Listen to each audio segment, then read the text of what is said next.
our show. My name is Lexi Samuel, and I am a critic who specializes in the field of journalism. We will be analyzing the poem The Song of the Banana Man by Evan Jones, here with my fellow colleague.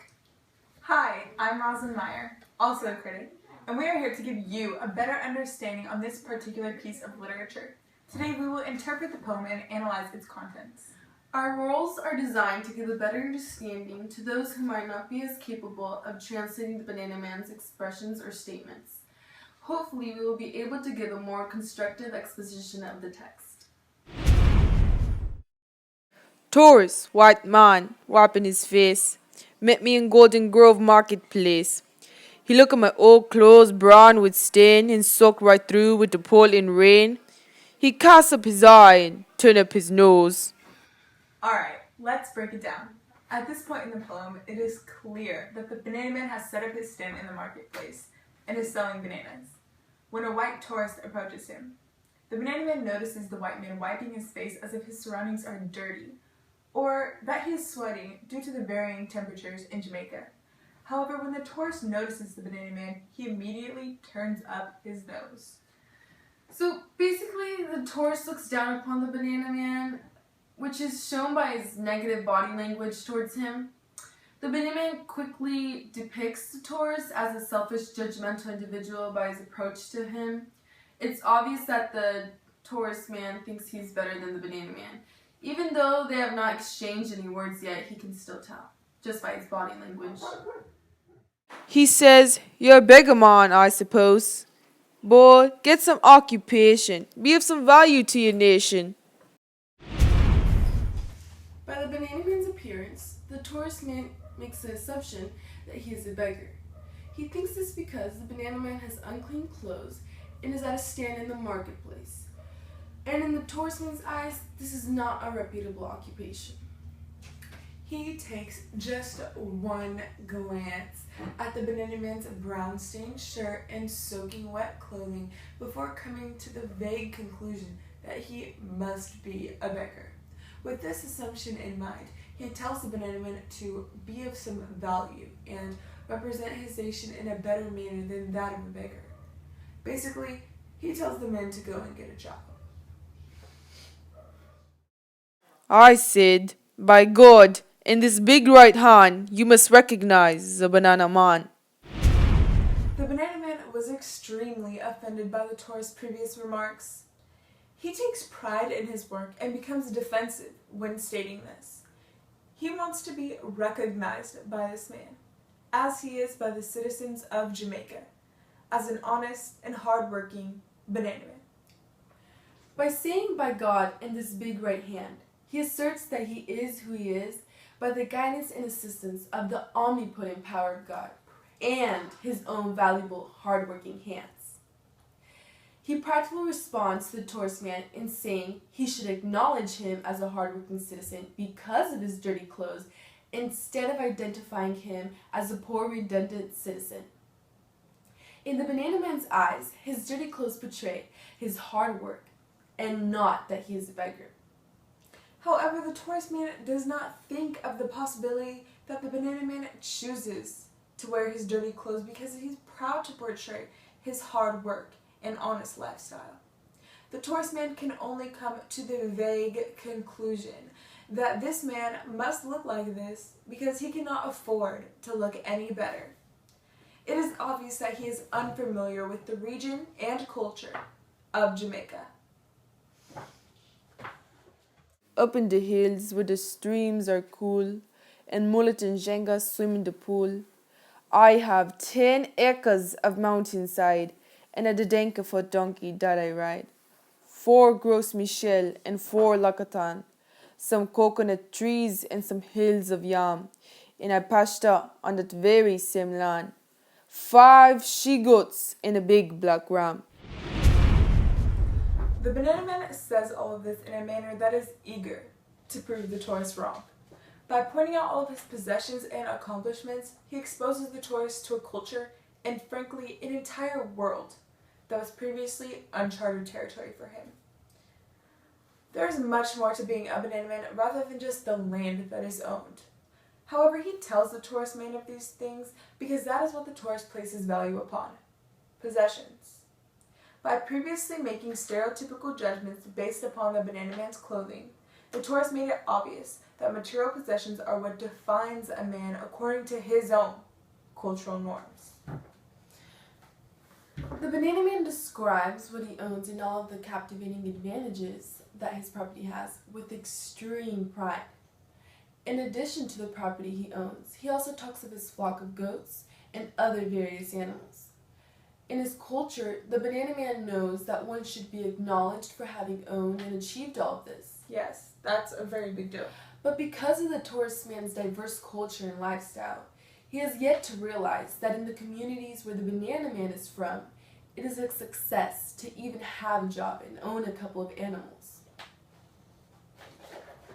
That by God in this big right hand is the property of a banana man. I leave my yard early morning time and set my foot to the mountain climb. I bend my back to the hot sun toil, and my cutlass rings on the stony soil.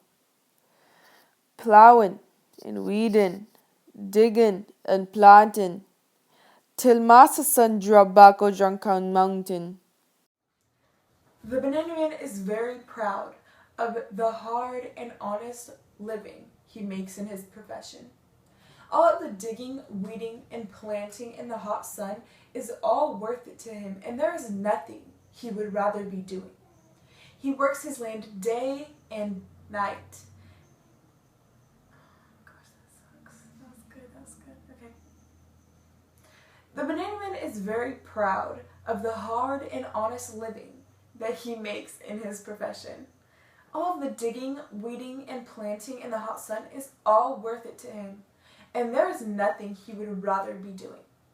He works his land day and night, and he enlightens the tourist upon this truth so that he may know the real reason for his dirty clothes.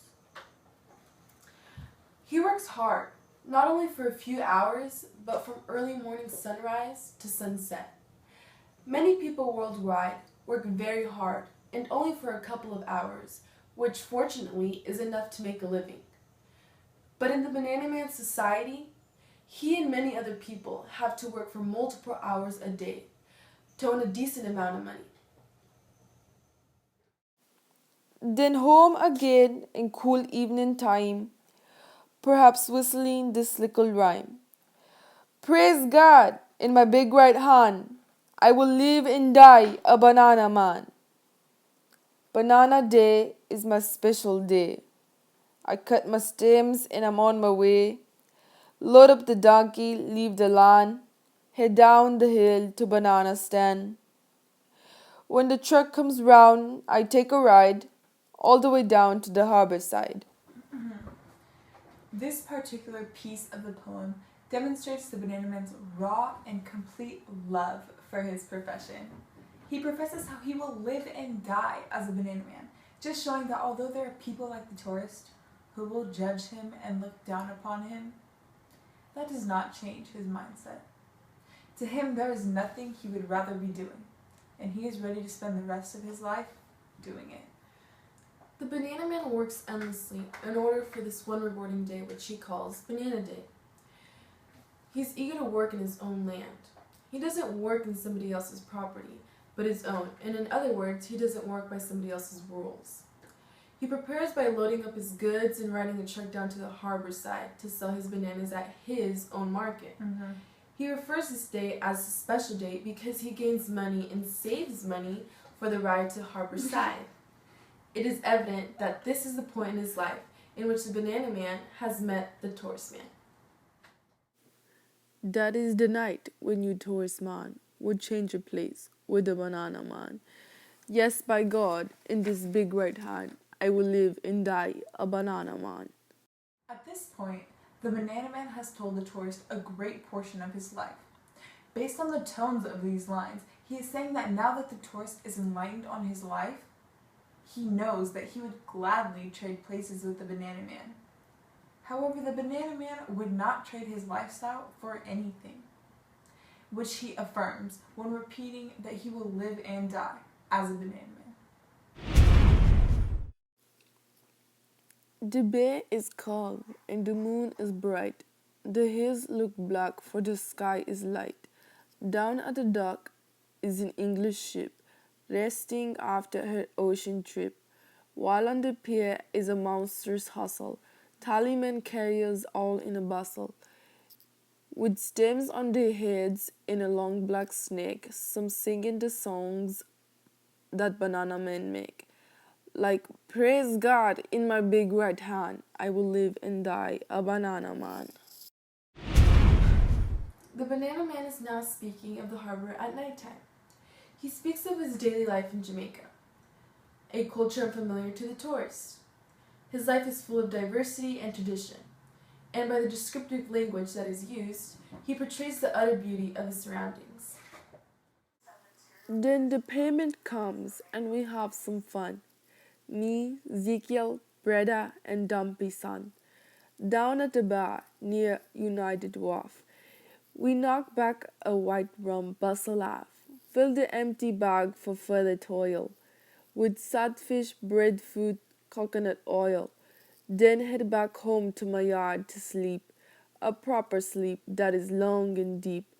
Yes, by God, in my big right hand, I will live and die a banana man.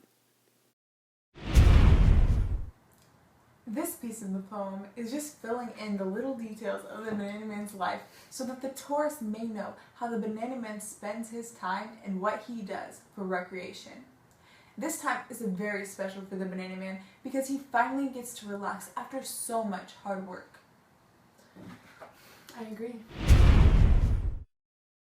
So when you see these old clothes brown with stain and soaked right through with the Portland rain, don't cast your eye, nor turn your nose. Don't judge a man by his patchy clothes. The tones of defensiveness are increasingly evident in these lines, and the Banana Man really gets his message across, which is, don't judge a man by his appearance. Now the tourist finally knows the whole story behind the Banana Man's life, and it is almost the exact opposite of his initial thoughts. I'm a strong man, a proud man, and I am free, free as these mountains, free as the sea. I know myself, and I know my ways, and I will sing with pride to the end of my days. Praise God, in my big right hand, I will live and die a banana man. The Banana Man is a strong, free, and proud man. He is not a beggar, and the shallow opinion of those around him will not change the pride he has in his profession. He's a man of great value and true courage. I wish I was a Banana Man. I as well. Thank you for watching, and we'll see you next time. Wait. Just before we leave, I just want to tell the tourists that I think the Banana Man's shirt was very appealing. I'm sure the Banana Man is peeling fabulous in it. I'm going bananas with all these banana puns. Alright, we'll catch you next time on SLNC News.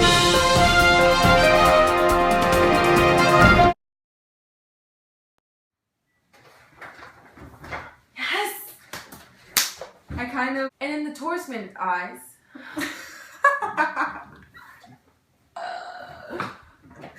Gosh.